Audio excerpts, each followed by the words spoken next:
नमस्कार, मैं रोहित झा। किसी भी देश के नेता के आकलन का ये पैमाना कभी नहीं होना चाहिए कि वो कितने भारी बहुमत से चुनकर सत्ता पर काबिज हुए, बल्कि ये देखा जाना चाहिए कि देश के प्रधानमंत्री का अपने देश की जनता के प्रति रवैया आखिर कितना उदारवादी है। यह भी देखा जाना चाहिए कि कोई नेता बहुसंख्यकवाद की राजनीति करते हुए अपने देश के अल्पसंख्यकों के हितों की रक्षा के लिए आखिर कौन से कदम उठाता है।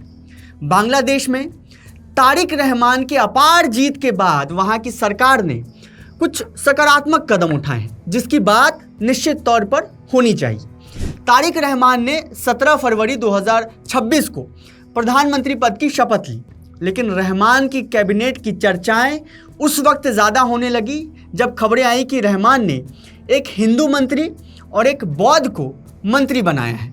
ये खबर तब आई जब बांग्लादेश में 2000 से ज़्यादा अल्पसंख्यकों के खिलाफ सांप्रदायिक हिंसा की घटनाएं दर्ज की गई थी, जिनमें कम से कम 61 हत्याएं, महिलाओं पर 28 हमले और पूजा स्थलों पर 95 हमले शामिल हैं। रहमान के अलावा 25 कैबिनेट मंत्रियों और 24 राज्य मंत्रियों को भी पद की शपथ दिलाई गई।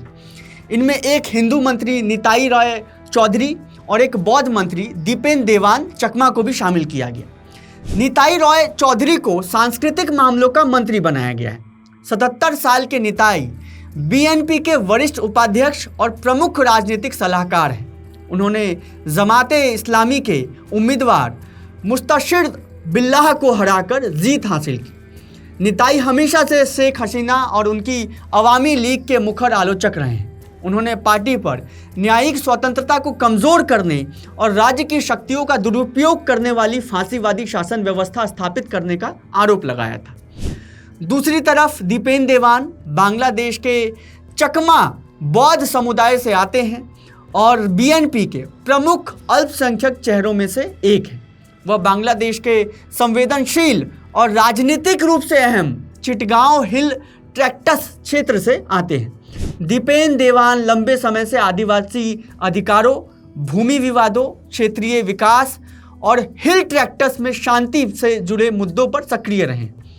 नई बीएनपी नेतृत्व वाली सरकार में उन्हें चिटगांव हिल अफेयर्स मामलों का मंत्री बनाया गया है। इधर अपने ही देश में विपक्ष की आवाज को रौंद दिए जाने के आरोपों के साथ लोकसभा स्पीकर ओम बिरला बांग्लादेश के नए प्रधानमंत्री से मिलने पहुंच जाते हैं। सवाल यह भी कि क्या अब ओम बिरला ही देश की विदेश नीति तय करने लग गए हैं? क्या विदेश मंत्री के बजाय देश के विदेश नीति की बागडोर अब ओम बिरला संभाल रहे हैं? प्रधानमंत्री को कायदे से इसका जवाब देना चाहिए। बांग्लादेश में हिंदुओं के साथ हिंसक घटनाओं का अंबार लगा था, इस बात में कोई दो राय नहीं, मगर तारिक रहमान ने हिंदुओं को न सिर्फ चुनाव में टिकट दिया बल्कि अपने कैबिनेट में भी शामिल करके एक सकारात्मक संदेश दिया है।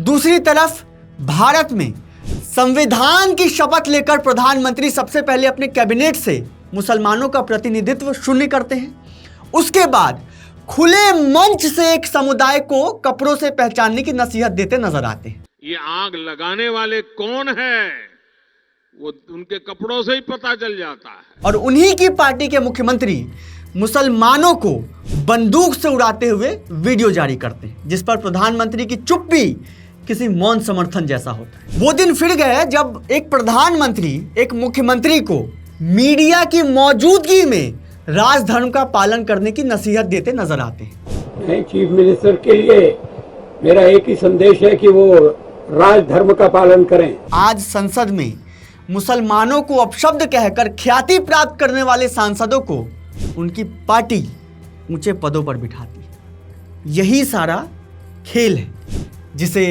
समझने की जरूरत है। आप देखते रहिए लिट्टी चोखा। शुक्रिया।